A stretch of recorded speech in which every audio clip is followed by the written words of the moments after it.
rising in every single state. This is faster, it's broader, and what worries me, it could be longer. And with 15 states hitting new record highs for hospitalization Saturday alone, more than 1 in 5 hospitals say they're expecting critical staffing shortages this week. The hospitals can create new beds, they just won't have the people to staff them. Newark, New Jersey, locking down their city the day before Thanksgiving. It would be irresponsible, criminal even, for me to know what happened in the past, watch this thing create itself again, and stand by and do nothing.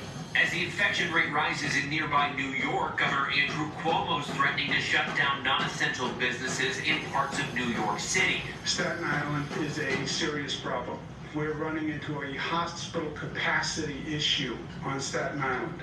And as California's average daily case numbers have tripled over the last month, Los Angeles is banning indoor and outdoor dining at restaurants, and a nearly statewide curfew is sparking protests in several cities.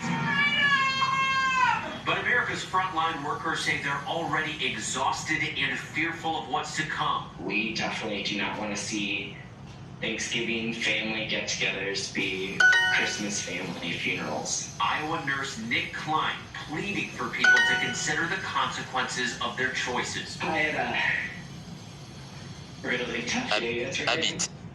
I lost a younger patient, and so Il travaille, nous travaillons. a little bit thinking about it.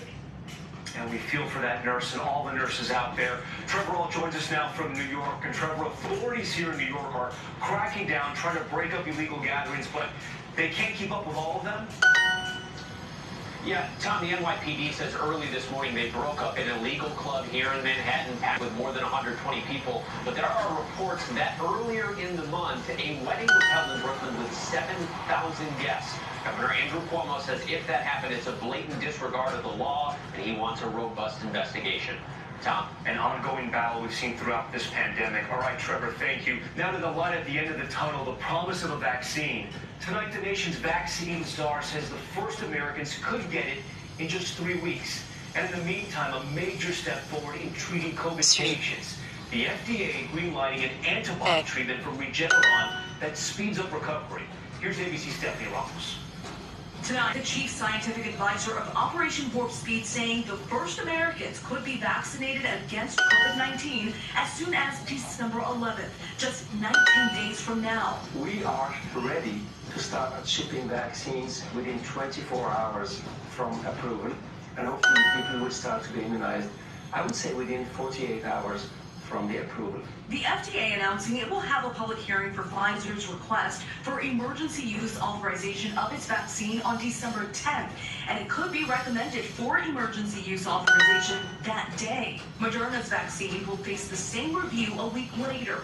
Until vaccines are widely available, Promising Therapeutics getting the green light. This weekend, Regeneron, the same antibody treatment used by the president, was granted emergency use authorization by the FDA for people ages 12 and over, and for those at higher risk of developing severe illness from COVID.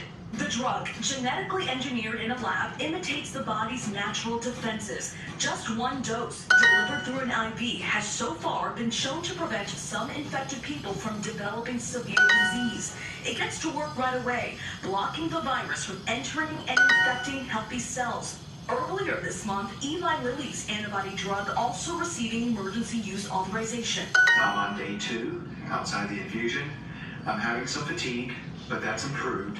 We've been following Dr. David Schultz in Indiana, one of the first COVID patients in the country to receive the drug since he began his treatment nearly 2 weeks ago. I have no cough, no congestion, no... And just today, Dr. Schultz telling us he appears to have made a full recovery. We're very grateful for all those doing research, those who have worked in the vaccine development, and those who are working in our hospitals and around all the clinics around the country.